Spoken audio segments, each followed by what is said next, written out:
विचार है, तो उस प्रक्रिया को हम प्रारंभ करते हैं।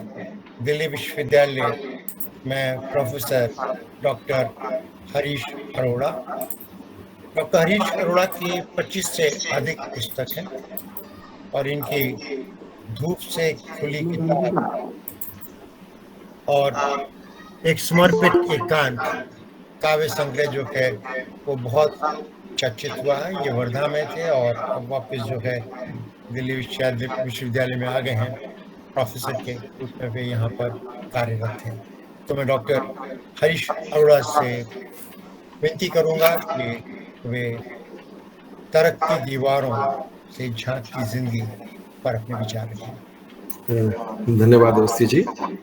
मैं प्रयास करूंगा कि जितना समय आपने मुझे दिया मैं उसी समय के अंतर्गत अपनी बात रखूं, और मैं ये बात अहिल्या जी को भी स्पष्ट कर दूं और बाकी सभी श्रोताओं को भी कि मैं एक आलोचक के नजरिए से नहीं बल्कि एक पाठक के नजरिए से इस पुस्तक पर अपनी बात रखूंगा, क्योंकि आलोचना की अपनी बहुत सारी दुविधाएं होती हैं, और उन दुविधाओं के अंतर्गत यदि किसी एक कृति का हम विश्लेषण करते हैं तो कई बार लेखक और पाठक के बीच में एक जो अंतर संबंध बना रहना चाहिए उसमें भी कहीं ना कहीं कटुता आ सकती है।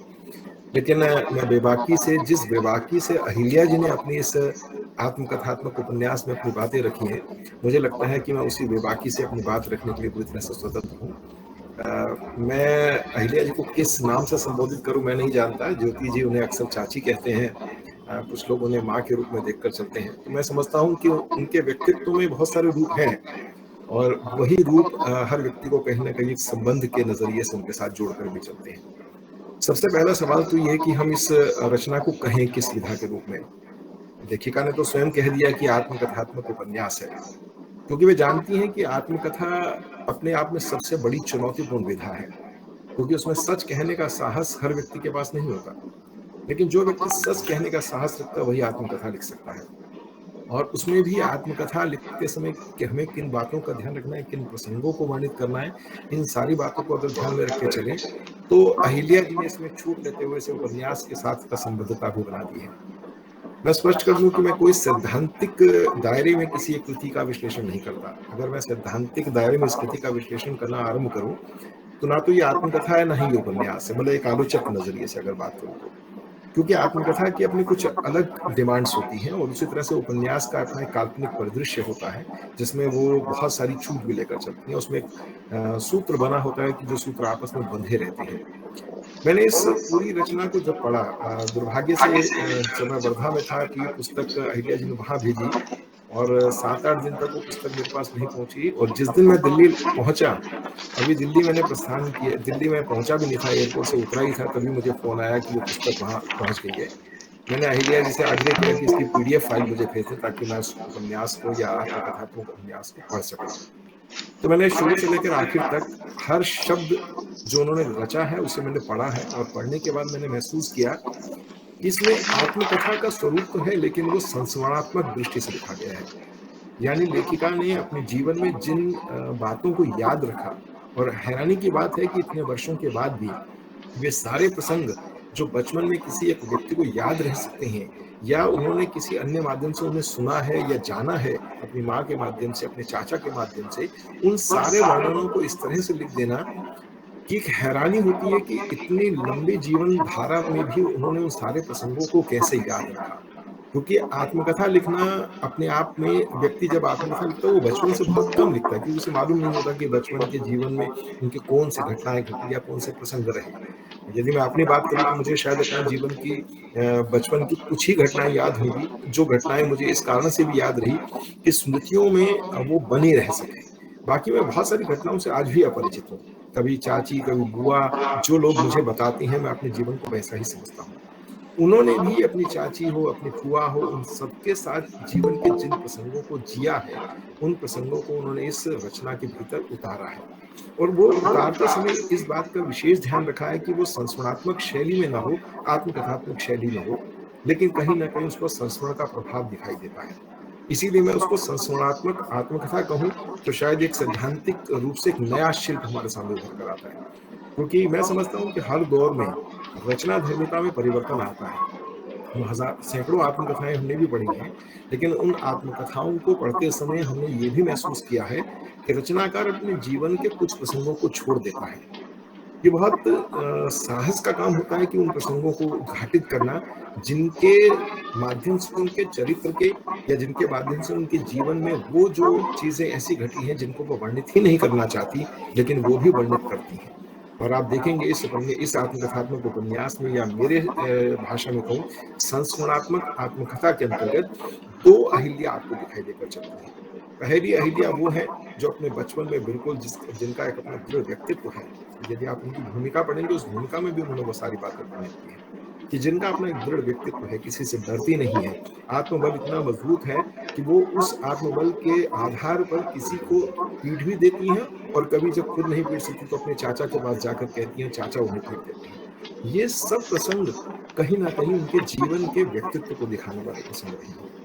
लेकिन अचानक आपको एक दूसरी अहिल्या दिखाई देती है। जैसे ही उनका विवाह होता है, वहां आपको एक नई अहिल्या दिखाई देना शुरू होती है, जो अपने पति से डरती है, जिसके मन में पुरुष समाज के प्रति एक भय का वातावरण जैसा उसको महसूस किया उन्होंने, वो दिखाई देने लगता है। आखिर ऐसा क्यों है?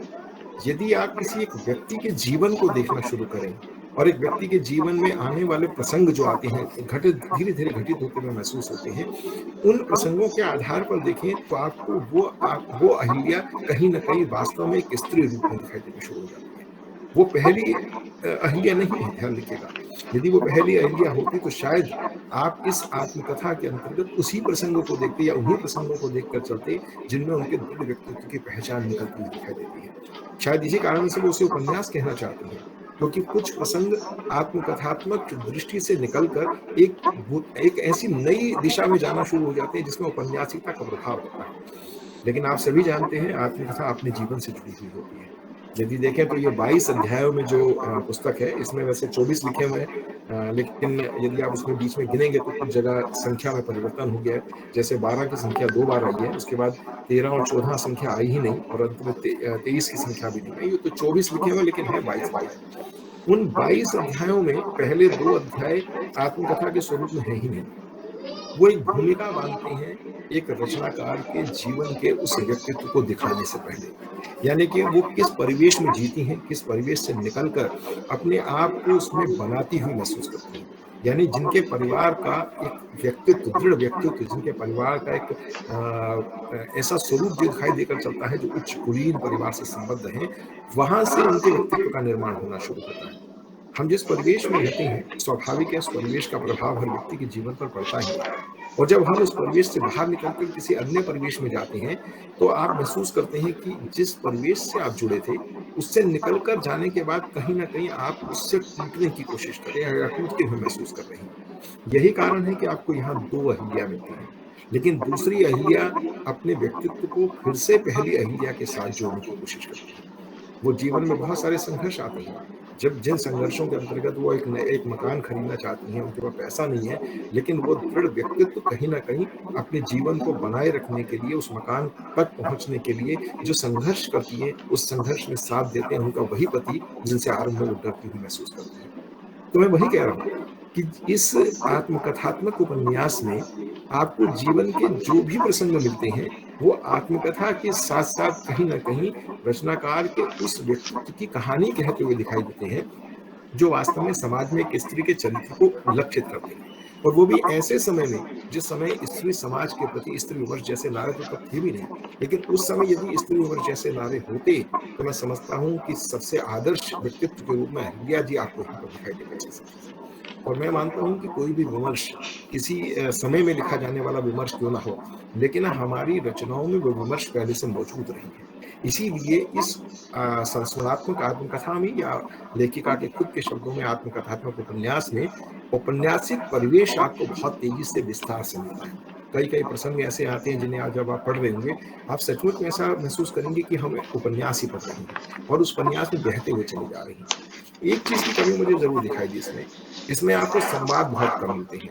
एक धारा प्रवाह जो विचार है, वो धारा प्रवाह विचार लगातार चलता हुआ महसूस होता है।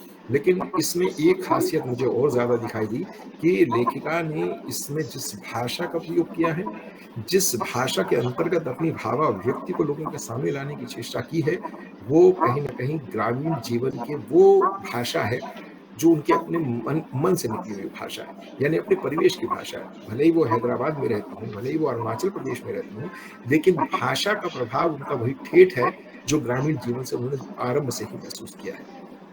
2 चीज़ें इसमें आपको और मिलेंगी, जिसे आप सामान्य तौर पर किसी भी उपन्यास में या किसी भी आत्मकथा में नहीं देख सकते। वो है कि इनकी भाषा में कुछ प्रसंग ऐसे आते हैं जहां आपको पढ़ते हुए महसूस होगा कि आप किसी एक ललित निबंध को पढ़ रहे हैं। उस प्रसंग को आप अलग कर दीजिए, जैसे छठ पर्व का जो वर्णन किया है, आप पूरे वर्णन को अलग रख दीजिए, वो अपने आप में एक ललित निबंध ही है। छठ का ऐसा वर्णन शायद मैंने अपनी जिंदगी में छठ के बारे में जितना पढ़ा था या जितना मैंने सुना था, उससे ज्यादा समझ में मुझे इस रचना को पढ़ते हुए महसूस हुआ। वो भाषाई दृष्टि से ललित निबंध के न केवल समान है, बल्कि ऐसा लग रहा था कि मैं किसी एक फीचर फिल्म को देख रहा हूँ। ऐसा महसूस करते हुए मैंने उस प्रसंग के अंतर्गत देखा है। ऐसे और भी बहुत सारे प्रसंग मिलते हैं। जब आप होली का या त्योहारों के पर्व में जब वो डूब जाती हैं, तो वो पूरी की पूरे घटनाक्रम को इस तरह से वर्णित करती हैं कि वो भूल जाती हैं कि वो आत्मकथा लिख रही हैं। वे भूल जाती हैं कि वो जिस प्रसंग को लिख रही हैं, प्रसंग कहाँ चला गया। वो अपने आप उस वर्णन को इस तरह से उस वर्णन में इतने डूब जाती हैं कि वो उस त्योहार को, उस परिवेश को लंबा वर्णित करती चली जाती है।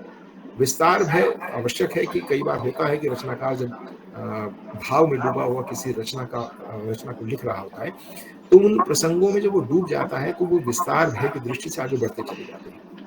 ऐसे 2-3 अनुच्छेद हैं, जैसे विवाह का उनका प्रसंग है, उसे बहुत विस्तार से उन्होंने कहा है। शायद वो उनके जीवन का एक महत्वपूर्ण प्रसंग था, उस जीवन को एक महत्वपूर्ण रूप से वो देखना चाहती थी, इसलिए वो प्रसंग आपको विस्तृत रूप में मिलकर चलता है। इसी तरह से वो कई बार लगातार जिन अध्यायों में अपनी कथा वर्णित कर रही हैं, जिन अध्यायों के नाम लेकर उन्होंने अपनी कथा वर्णित की है, अचानक उन्हें कोई ऐसा प्रसंग याद आ जाता है जो अपने पुराने घटनाक्रम से कहीं जुड़ा हुआ है, या किसी पुराने अध्याय के अंदर उस प्रसंग को आना चाहिए था। वो उसे पुराने प्रसंग को पुराने अध्याय में नहीं जोड़ती, बल्कि उसी नए अध्याय में वर्णित कर देती है। मैंने कई जगह उन सारे प्रसंगों को रेखांकित भी किया है, क्योंकि 10 मिनट का समय है, तो स्वाभाविक है उन सारे प्रसंगों को यहाँ उद्घाटित करने का समय मेरे पास भी नहीं होगा। लेकिन एक बात महत्वपूर्ण है कि इस पूरी कृति को पढ़ते हुए मुझे पहली बार ऐसा महसूस हुआ कि मैं जैसे शब्दों को बहते हुए महसूस कर रहा हूँ। यानी वो इस तरह से चल रही है कि कहीं ऐसा प्रभाव लग ही नहीं रहा कि कहीं आपको शिथिलता दिखाई दे रही है, कहीं टूटन या बिखराव की स्थिति ऐसी महसूस हो रही है। कथाएं भले ही अलग अलग क्यों ना हो, कथाओं के प्रसंग अलग अलग ही क्यों ना जुड़ते हुए महसूस हो रहे हो, लेकिन उनमें एक जुड़ाव अपने आप ही महसूस होता है। जैसे अगर आप सूरदास को पढ़ें, तो सूरसागर में कृष्ण की कथा नहीं है, लेकिन सभी जानते हैं कि उसमें कृष्ण की कथा वर्णित है, वो अलग अलग बंधों में वर्णित है। इस संस्मरणात्मक आत्मकथा में भी आपको ऐसा ही महसूस होगा कि संस्मरण लगातार चल रहे हैं, लेकिन उनमें एक जुड़ाव है, एक क्रम है। उसी क्रम के आधार पर इसे आत्मकथा कहने की कोशिश भी की गई है। और मैं मानता हूं कि आत्मकथा का वो वर्णन जो अहिल्या जी ने अपनी इस रचना के माध्यम से समाज तक लाने की कोशिश की है, वो 2 रूपों में, केवल आत्मकथा नहीं है, बल्कि वो जीवन के यथार्थ को वर्णित करने का एक उपक्रम भी है। क्योंकि कोई भी रचनाकार केवल अपनी जिंदगी की कहानी नहीं कहता, कोई भी रचनाकार किसी दूसरे की जिंदगी की कहानी नहीं कहता। इस उपन्यास को या इस आत्मकथात्मक उपन्यास को पढ़ेंगे तो आप एक चीज और महसूस करेंगे। कई बार आपको लगेगा कि अहिल्या जी अहिल्या मिश्रा की कहानी कह रही है, यानी अपनी कहानी नहीं कह रही। ऐसा लगता है कि जैसे वो किसी एक अहिल्या मिश्रा की कहानी कहने की कोशिश कर रही हैं, जिसको बिना डरे वो बेबाकी से लोगों के सामने लाना चाहती हैं। क्योंकि रचनाकार जब स्वयं को सामने लाने की कोशिश करता है, तो एक भय होता है कि मैं इस प्रसंग को वर्णित करूं या ना करूं। लेकिन आप देखेंगे, अहिल्या जी ने अपने पति के माध्यम से, अपने पति को जब होली में उनके ऊपर रंग डाल देती हैं, जब उनके पति ने पलट कर उनके 2 थप्पड़ मार दिए थे, उस वर्णन को वो वर्णित करती हैं, तो उनका वो व्यक्तित्व एक बिल्कुल अलग दिखाई देने लग जाता है। अब आप सोचिए कि एक रचनाकार इन सारे प्रसंगों को वर्णित करते समय क्यों लोगों के सामने लाना चाहता है। यानी वो स्पष्ट करना चाहता है कि व्यक्ति के जीवन में केवल और केवल तनाव या कुंठा ही नहीं होती, जीवन के वो संघर्ष भी मौजूद होते हैं, जिन संघर्षों में वो अपने व्यक्तित्व को और ज्यादा सुदृढ़ बनाती हैं। शायद अहिल्या जी इसी कारण से ज्यादा सुदृढ़ हैं कि उन्होंने संघर्षों में अपने जीवन में जो संघर्ष आए उनमें उतार और चढ़ाव दोनों ही महसूस किए। कभी वो बहुत ऊपर चली जाती हैं, कभी वो साहित्य जगत में अपनी एक अलग पहचान बनाने लग जाती हैं, लेकिन कहीं वो अपने जीवन के वास्तविक पारिवारिक प्रसंगों में इतने ज्यादा अपने आप को घुटती हुई महसूस करने लग जाती हैं जिससे वो बाहर निकलना चाहती हैं। और वो बाहर निकल कर जब चली आती हैं अरुणाचल प्रदेश में, तो आप सोचिए कि वहां उनके अपने देवर भी उनके पुत्र समान उनके साथ रहते हैं। ये सारे जीवन का जो घटनाक्रम है उसमें अहिल्या मिश्रा केवल एक लेखिका के रूप में नहीं, एक रचनाकार के रूप में नहीं, बल्कि विभिन्न व्यक्तित्व के स्वरूपों के रूप में आपको वर्णित होती हुई दिखाई देकर चलती है।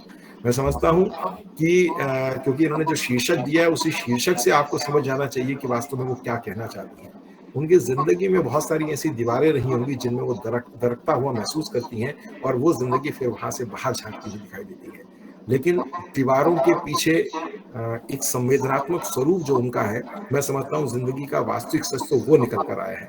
भले ही दीवारें कितनी ही कठोर क्यों ना हो, लेकिन उनमें एक दर्कन उन्होंने महसूस की है, और उस दर्कन के पीछे से अहिल्या जी बाहर झांकती हुई खुद दिखाई दे रही हैं, और उन्होंने अपने व्यक्तित्व को, अपने परिवेश को, अपने जीवन के उन सारे मूल्यों को जो लोगों के सामने लाकर अपने आप को जो खड़ा किया है, मैं समझता हूँ कि हर व्यक्ति चाहेगा कि अहिल्या मिश्रा जैसे व्यक्तित्व उनके जीवन में भी कहीं ना कहीं बन सके।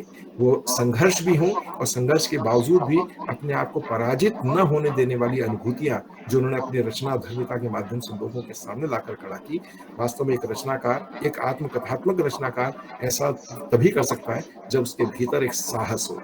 मैं इस साहस के लिए अहिल्या जी को नमन करता हूँ, और इस पुस्तक के लिए उन्हें बहुत बहुत बधाई देता हूँ, और ऑथर गिल्ड्स ऑफ इंडिया को भी बधाई देता हूँ कि इस मंच पर यह चर्चा हो रही है। क्योंकि सामान्य तौर पर किसी एक बंद कमरे में चर्चा हो जाने के बाद वो सारी चीजें भूल जाती हैं। शायद ये पुस्तक मेला में पुस्तक होती और वहां इसका लोकार्पण होता, उस पर चर्चा होती, तो वो समाज के एक विशाल वर्ग तक वो पहुंच बना सकती थी। मैं चाहूंगा कि जब ये लॉकडाउन की स्थितियां सुधरें तो इस किताब पर हम फिर बेबाकी से चर्चा करने के लिए किसी एक बड़े मंच पर आए, ताकि लोगों के सामने हम इसे पूरे स्वच्छंद रूप से इसके बारे में बातचीत कर सके। बहुत बहुत धन्यवाद। बहुत बहुत धन्यवाद। आपका विश्लेषण बहुत ही सटीक, और जिस प्रकार से डॉक्टर मिश्र का लेखन है बेबाक, बहुत ही, बिल्कुल हम लोग तो खो गए थे आपकी बातों में, बह गए थे पूरी तरह से। इतने 10 मिनट कैसे निकल गए पता ही नहीं चला। आपने सही कहा कि इतनी बड़ी जिंदगी, लेकिन उसको भी सब कुछ याद करना, वो सब आजकल संभव नहीं है। आजकल तो आमतौर पे लोगों को बहुत जल्दी डिमेंशिया हो जाता है, और वो 2 दिन पहले की बात भूल जाते हैं। डॉक्टर अहिल्या पुराने समय की बातें पूरी डिटेल के साथ जो हैं उसको प्रस्तुत कर रही हैं। अपने आप में यह एक बहुत बड़ी बात है। और ये जो आपने एक और खास बात बोली कि कहीं ना कहीं निबंध जो है उसका जो लालित्य है वो भी इसमें नजर आता है। अब अरुणाचल प्रदेश में वो जाती हैं तो पाठक उनके साथ जाता है, पूरा अरुणाचल प्रदेश को घूम लेता है। वो जब अध्याय खत्म होता है तो पाठक को अरुणाचल प्रदेश में कौन